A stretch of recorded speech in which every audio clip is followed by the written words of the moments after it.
Gold, trusted gold buyers. మీరు తాకట్టు పెట్టిన బంగారాన్ని విడిపించి ఈ రోజు ఉన్న మార్కెట్ ధరకు కొనబడను. భయ్యా ఫస్ట్ మనం మాట్లాడుకుందాము అనగనగా గురించి. Yeah. అండ్ మీరు ఆ చెయ్యి దెబ్బతో వచ్చారు, ఏమైంది అసలు యాక్చువల్గా? చిన్న సర్జరీ అయింది వేరే షూట్లో. సమ్ చిన్న యాక్షన్ సీక్వెన్స్ జరుగుతుంటే పడిపోయి సంథింగ్ అలా అయిందనమాట. అది Major గా కొంచెం ఉన్నాయా? చిన్నదే అనుకున్నాం కానీ మేజర్ అయిపోయి కొంచెం రెస్ట్ అది అలా వచ్చింది. అందుకే ప్రమోషన్స్లో ఎక్కడా కూడా నేను ఎక్సెప్ట్ సక్సెస్ మీట్ తప్ప ఎక్కడా రాలేకపోయాను. బట్ అదే చెప్తున్నాను, మళ్ళీ ఐ డ్రీమ్ త్రూనే స్టార్టింగ్. ఇప్పుడు all okay, fine going on, అంతా గుడ్. రెస్ట్ తీసుకోవాలి. ఇక్కడికి వచ్చా కదా, హోమ్కి వచ్చా అంటే ఆటోమేటిక్గా అన్ని సెట్ అయిపోతాయి. ఓకే. ఫైన్. అనగనగా మీ లైఫ్లో మీరు చూస్ చేసుకుంటున్న క్యారెక్టర్స్ కానీ ఎవ్రీథింగ్ ఒక మనసుకు హత్తుకునేలాగా ఏదో ఒక ఇంపార్టెంట్ ప్రామినెంట్ రోల్ అనేది సెలెక్ట్ చేసుకుంటూ వచ్చేస్తూ ఉన్నారు. ఏంటి బ్రో, ఎలా సాధ్యం? అంటే నేను చాలా రెగ్యులర్ ఆర్టిస్ట్ లాగా ఆడిషన్స్కి వెళ్ళి నాకు ఈ క్యారెక్టర్ కావాలని అడిగి అవకాశం కోసం ఆడిషన్స్ ఇచ్చి ఆ కైండ్లోనే ట్రై చేస్తున్నా. రాతో ఏంటో తెలియదు, నాకు బెస్టే వస్తున్నాయి. అంటే బెస్టే వస్తున్నాయి అనేది కూడా నేను కూడా అంతకంత కష్టపడుతున్నాను. ఆ వచ్చిన ఏ అవకాశాన్ని కూడా నేను ఇది చాలు, ఇది లైట్లే, ఎంతకన్నా ఎక్కువ అలాంటి ఏం చేయట్లే. నేను 100% ఎఫర్ట్ పెడుతున్నా. అనుకోకుండా ఈ సలార్ అనే మూవీ ఏంటంటే నేను చాలా ఫన్నీ వేలో ఆడిషన్ ఇచ్చా. వాళ్ళు ఏదైనా మంచి సర్కాస్టిక్ క్యారెక్టర్ చేయమంటే అదే చేశా. అది వాళ్ళు ఆ రకంగా తీసుకుంటారని నాకు తెలియదు, బట్ అది నాకు చాలా ప్లస్ అయింది ఒక రకంగా. సలార్ అనేది నా జీవితాన్ని మార్చేసింది, అది సీరియస్లీ ఎలా అనుకున్నా. బట్ అనగనగా ఏంటంటే నాకు చెప్పాం కదా, నా కెరీర్కి గ్రోత్లో ఐ డ్రీమ్ ఎలాంటి పాయింట్ వేసిందో ఇదొక స్టెప్ అనమాట. ఎందుకంటే నాకు నా ఫస్ట్ ఫిలిం తర్వాత ఇంతవరకు అనగనగా సినిమాకి వచ్చిన ఎప్రిసియేషన్స్, కాల్స్ కానీ మెసేజ్ కానీ, నన్ను ట్యాగ్ చేసి బాగా చేశారని చెప్పడం కానీ, బట్ట అని పేరుతో పిలవడం కానీ, ఇట్స్ నిజంగా చాలా గ్రేట్ మూమెంట్స్ నాకు. అంటే అనగనగాలో ఇన్ఫ్యాక్ట్ మీరు ఆ పిల్లోడు విహర్ష్ ఇద్దరు కాంబినేషన్లో వస్తున్న సీన్ అయితే literally bro cried a lot అనమాట. ఏంటంటే చూసిన ప్రతి ఒక్కరు కూడా సెకండ్ హాఫ్ అరే ఏంట్రా బాబు ఈ ఎమోషన్ ఏంటి, మూవీ చూస్తే ఏదైనా కానీ ఒక ఎక్స్పీరియన్స్ మనం ఫేస్ చేయాలి. 100% ఎమోషనల్గా సెంటిమెంటల్గా అలా టచ్ చేయడం మాత్రం అనగనగా అది ఈటీవీ విన్లో రావడం. అవును, ఇట్ వాస్ వండర్ఫుల్ బ్రో. అంటే మీకు ఇక్కడ ఒకటి చెప్పాలి, ఈ సినిమాకి నేను మొన్న దాంట్లో కూడా ఒక షాట్ చెప్పాను. కథ చదువుతున్నప్పుడు ఆబ్వియస్లీ చేస్తున్నప్పుడు మనం ఎమోషనల్ అవుతాం. చూస్తున్నప్పుడు ప్రసాద్ ల్యాబ్లో మాకు ఒక ప్రివ్యూ వేశారు, జస్ట్ చెకింగ్ వైజ్. మరి మమ్మల్ని కూడా పిలిచారు అప్పుడు. ఓకే. ఆ క్లైమాక్స్ నేను వచ్చి సన్నీని గట్టిగా హక్ చేసేసుకున్నా, ఏడ్చేసి. ఓకే. చెప్పు నేనే కాదు, అప్పుడు ఫస్ట్ టైం ఒక పెద్దవాళ్ళు, ఒక 6 years ఉన్న పర్సన్ వచ్చి మీకు ఏ రైట్ ఉందండి మమ్మల్ని ఏడిపిస్తూ పంపిస్తున్నారని అడిగారు. సీరియస్లీ నేను ఆ రోజు చాలా ఫీల్ అయింది. ఏంటి అంతవాళ్ళు అంటున్నారు వీళ్ళు అంటే. మనకి ఎక్కడో ఏంటంటే ఇండస్ట్రీలో ప్రతిదీ పాజిటివ్గా తీసుకోలేం. డెఫినెట్గా అలాగే అంటారులే, తెలిసిన వాళ్ళు వీళ్ళే వచ్చారనుకుంటాం. బయటికి వచ్చాక ఇప్పుడు ప్రతి ఒక్కళ్ళు ఈ మాట, మమ్మల్ని ఏడిపించి రైట్ నీకు ఎవరు ఇచ్చారు. నా ఫ్రెండ్స్ కూడా చాలామంది, అరే ఏంట్రా ఇలా చేస్తావు ఏంట్రా అది అంటే. నాకు ఒక్కసారి నేను చూసుకుంటే లైక్ మా ఇంట్లో డైలీ 2 shows పడతాయి. మా అబ్బాయి 6 years అడిగి, ఓకే, వాడు చూస్తూనే ఉంటాడు పొద్దున్న రాత్రి. ఎందుకు ఏంటి అంటే అర్థం అవ్వాలి కదా సినిమా నాకు. నీకేం అర్థమైందిరా అంటే ఫస్ట్ టైం నేను ఏడుస్తుంటే చూసి ఏడ్చాడు. తర్వాత అలా ఒక్కొక్క సీక్వెన్స్ని చూసుకుంటూ వాడు ఆ చూస్తుంటే నాకు ఆ పిల్లలు ఎక్కడ కనెక్ట్ అవుతున్నారు ఈ సీన్ దగ్గర. నేను స్క్రిప్ట్ చదువుతుంటే ఒక 80% స్క్రిప్ట్ చదివిన తర్వాత సన్నీ వచ్చి డైరెక్టర్, బ్రో ఒకసారి చూద్దాం మనం ఒక సీక్వెన్స్ ప్లాన్ చేద్దామంటే, నేను బాగా మొత్తం గుండె బరివెక్కిపోయి ఆ ఫీవర్ సీన్స్ అక్కడికి ఒక్కసారి అంతా అయిపోయి, సన్నీ ఒక 5 minutes అని ప్లీజ్ నేను స్క్రిప్ట్ చదివేసి వస్తాను ఏమనుకోద్దాను. ఆ ఎగనీతో చెప్పాను నేను, నిజంగా అంత బాధతో చెప్పాను నేను అక్కడ.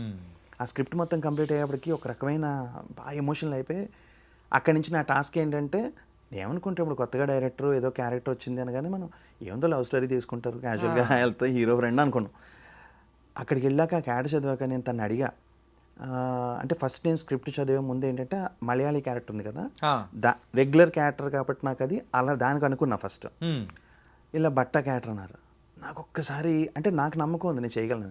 నేను ద రూమ్ అని ఒకటి ఎల్వి ప్రసాద్ గారిది చెన్నై ఇన్స్టిట్యూట్ వాళ్ళది ఒక డెమో చేశాను. ఓకే. నిరంజన్ అని అతను కూడా ఐ డ్రీమ్లోనే వర్క్ చేశారు. అతను ఒక డెమో చేశాను. అప్పుడు నేను ఇలాంటి ఎమోషన్ ఒకటి చేశా. బట్ ఆ ఎమోషన్ బ్యాక్ డ్రాప్ వేరు, ఈ ఎమోషన్ బ్యాక్ డ్రాప్ వేరు. నాకు తెలిసి నేను చేయగలుగుతానని. కానీ ఫ్యామిలీ అనగానే అది ఎలా తీసుకురావాలి ఏంటి, దానికి మొత్తం కర్త కర్మ క్రియ సన్నీయే. Each and every minute expression కూడా. బ్రో నాకు ఇక్కడ కొంచెం ఎమోషన్ ఎక్కువ కావాలి, బరస్ట్ అయిపోయినట్టు ఏడవాలి మీరు. నేనేమనుకున్నానంటే హీరో ఎంతైనా కూడా హీరో పక్కన వైఫ్ ఫ్రెండ్ అంటే ఉంటుంది, ఒక ఎమోషన్ ఉంటుంది, అంత మరీ ఎక్కేట్ చేయాలని ఫీలింగ్ అనుకునేవాడిని.